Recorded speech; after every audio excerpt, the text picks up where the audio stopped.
नमस्कार. श्रावण महिना म्हणजे भक्ती, उत्साह आणि पारंपरिक पदार्थाची मेजवानी.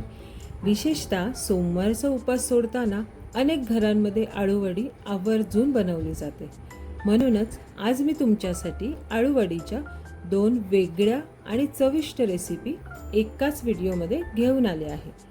या दोन्ही रेसिपी अगदी सोप्या आहेत आणि नक्कीच तुम्हाला आवडतील. चला तर रेसिपीला लगेचच सुरुवात करूया. आळूची पानं मला आईने गावावरून पाठवली होती.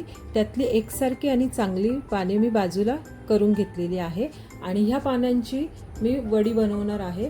आणि ही दुसरी पानं आहेत त्याची सुद्धा मी वेगळ्या पद्धतीची आळूवडी तुम्हाला बनवून दाखवणार आहे. ही पाने थोडीशी काही ठिकाणी कट झालेली आहे, काही मोठी आहे, काही छोटी आहे. त्याप्रमाणे याचा मी उपयोग पुढे केलेला आहे. चिंच आणि गुळाचं मिश्रण तयार करून घेतलेलं आहे. 5-6 चिंचा आणि त्याप्रमाणे गूळ, म्हणजे मी जवळजवळ अर्ध्या वाटीच्या थोडासा कमी गूळ घेतलेला आहे. काळा गूळ घ्यायचा आहे आणि 5-6 बुटकं चिंचाची घ्यायची आणि अर्धा तास फक्त भिजत घालायचं आणि हे पाणी गाळून तयार करून घ्यायचं. आता ते मिक्सिंग बाउलमध्ये टाकून घेतलंय मी. आणि नंतर मिक्सरमध्ये 2 तिखट मिरच्या, 2 कमी तिखट मिरच्या, कोथिंबीर आणि जिरं घालून याचं मी वाटण तयार करून घेणार आहे. येथे आपण श्रावण महिना असल्यामुळे लसूण घालत नाही. आता यामध्ये ॲड करणार आहोत अर्धा चमचा हळद, अगदी थोडंसं हिंग, अर्धा चमचा जिरे पावडर, अर्धा चमचा धने पावडर, चिमूटभर सोडा टाकायला विसरू नका. सोड्यामुळे ही वडी खूप छान खुसखुशीत अशी बनते. हे मिश्रण छान मिक्स करून घ्यायचं आहे. आणि आता यामध्ये आपण ॲड करणार आहोत पूर्ण 1 मोठी वाटी बेसन म्हणजेच डाळीचं पीठ आणि अर्धी वाटी तांदळाचं पीठ.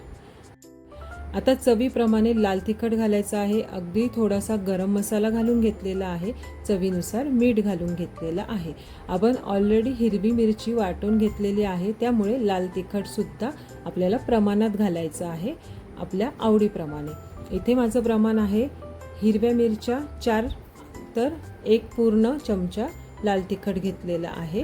या प्रमाणामध्ये ही आळूवडी एकदम व्यवस्थित तिखट होते. आता अगदी थोडं थोडं पाणी घालून आपण हे मिश्रण एकजीव करणार आहोत आणि हे मिश्रण दाटसरच ठेवायचं आहे, अगदी पातळ करायचं नाही. अशा पद्धतीने त्याची कन्सिस्टन्सी झाली पाहिजे. आता आपल्याला आळूवडी वळून घ्यायची आहे. त्यासाठी एखादं मोठं ताट तुम्ही घेऊ शकता किंवा परात घेऊ शकता. अशा पद्धतीने माझ्याकडे इथे मोठा ट्रे होता, त्यावरच मी आळूवडी वळून घेणार आहे. आता ही जी पानं आहेत त्याच्या शिरा काळसर दिसत आहेत, थोड्या चॉकलेटी दिसत आहेत. म्हणजे ही जी पानं आहेत ही घशाला जास्त खवखवणार नाही आणि पानंसुद्धा बऱ्यापैकी कोवळी आहे, त्याच्यामुळे त्याची देठंसुद्धा काढायची एवढी गरज पडत नाही. पण काही देठं जाड असतील तर अशा पद्धतीने नक्की काढा, म्हणजे वडी वळताना तुम्हाला त्रास होणार नाही. आणि पाने विकत घेताना अशी चॉकलेटी देठं किंवा इथे तुम्हाला व्हिडिओमध्ये दिसतंय तसा कलरमध्ये जर पानं असतील तर ती पानं आळूवडीसाठी योग्य असतात. ती घशाला अजिबात खाजवत नाही. आता एक एक पान करून आपण पीठ अशा पद्धतीने सगळीकडे स्प्रेड करून घेणार आहोत. पीठ मगाशी सांगितल्याप्रमाणे थोडं घट्ट ठेवायचं, अतिशय पातळ करायचं नाही, त्यामुळे पाण्याला व्यवस्थित ते लागलं जातं. सगळ्या साईडनी मी अशा पद्धतीने पीठ लावून घेत आहे. आता दुसरं पान घेताना ते त्याच्या विरुद्ध दिशेने ठेवायचं आहे अशा पद्धतीने. आणि ह्या पानाला सुद्धा आपण छान सगळीकडे पीठ लावून घेणार आहोत. आणि चिंचेचा जो कोळ टाकलेला आहे त्याऐवजी तुम्ही लिंबूचा रस पिळला तरीही चालेल, पण चिंचेचा कोळ आणि गूळ टाकल्यामुळे ह्या वडीला अगदी अप्रतिम अशी चव येते. गुजरातीमध्ये या रेसिपीला पात्रा असे म्हणतात आणि त्याचीच रेसिपी इथे मी तुम्हाला शेअर करते. गुजराती पात्रा ह्याच पद्धतीने बनवला जातो, म्हणजे चिंच आणि गुळाची चटणी यामध्ये टाकली जाते. आणि यामध्ये मी तीळ टाकलेले नाही, तीळ आपण नंतर फोडणीमध्ये घालणार आहोत. अशा पद्धतीने दुसरी साईडसुद्धा आपण फोल्ड करून घेतोय आणि अगदी व्यवस्थित तिथे सुद्धा आपल्याला पीठ स्प्रेड करून घ्यायचं आहे. वरची बाजू अशा पद्धतीने आपण व्यवस्थित पीठ लावून वळून घेतलेला आहे. आणि जेवढा फोल्ड तुमचा दोन्ही साईडनी जास्त असेल तेवढी वडी अगदी छोटी आणि छान बनते. फोल्ड जर लांब किंवा दूर ठेवला तर ही वडी थोडी लांब आकाराची होते. आता तुम्ही पाहू शकता अगदी छान अशी वडी वळून तयार होत आहे. मध्ये मध्ये आपण त्याला पीठही लावू शकतो आणि वरच्या बाजूने असं पीठ लावून ती वडी सिक्युअर करून घ्यायची, दाबून घ्यायची आहे अशा पद्धतीने. आणि आपण जेव्हा महाराष्ट्रीयन पद्धतीने वडी बनवतो तो वरतून पीठ लावत नाही, पण इथे मी पीठ लावून घेते. खूप सुंदर ही वडीची चव होते. एवढ्या पानांमध्ये 3 अळूवड्या वळून तयार झालेल्या आहेत. आता त्या आपण 15 ते 20 मिनिटासाठी वाफवून घेणार आहोत. आळूची पानं छोटी आणि कोवळी असतील तर वडी शिजायला वेळ लागत नाही, 15 मिनिटात शिजते. पण आळूची पानं थोडी मोठी असतील आणि थोडी जाडसर असतील तर आळूची वडी शिजायला वेळ लागतो. 10 मिनिटं झाल्यानंतर मी शिजली का नाही ते बघितलं होतं, पण तेव्हा आळूवडी शिजली नव्हती. बरोबर 15 मिनिटानंतर आळूवडी अगदी व्यवस्थित शिजलेली आहे. आता ही आळूवडी पूर्ण थंड करून द्यायची आहे आणि तुम्ही पाहू शकता अतिशय सुंदर सुरेख ही वडी बनलेली आहे. कधी कधी आळूवडी बसते, म्हणजे जास्त असा फुगीर दिसत नाही, तर ती जास्त शिजल्यामुळे किंवा अतिशय कमी पीठ लावल्यामुळे अशी होते. पण पीठ व्यवस्थित लावलं तर वडी अशी छान सुंदर बनते. तुम्ही पाहू शकता त्याला रंगसुद्धा अतिशय सुरेख आलेला आहे आणि त्याचे फोल्डही तुम्ही पाहू शकता, खूपच सुंदर असे आलेले आहेत. आता ही वडी मी सुरीच्या साहाय्याने कापून घेतलेली आहे आणि त्याला आपण आता तडका देणार आहोत. कढईमध्ये मोहरी टाकून घ्यायची, जिरं टाकून घ्यायचे आणि आता इथे आपण सफेद तीळ घालून घेऊयात. छान तडतडल्यानंतर आळूच्या वड्या आपण या फोडणीमध्ये घालूया. अगदी हलक्या हाताने आणि अगदी 2 ते 3 मिनिटं आपण ह्या वड्या परतून घेणार आहोत. छान परतल्या गेल्यानंतर ह्या वड्या अतिशय क्रिस्पी आणि सुंदर लागतात.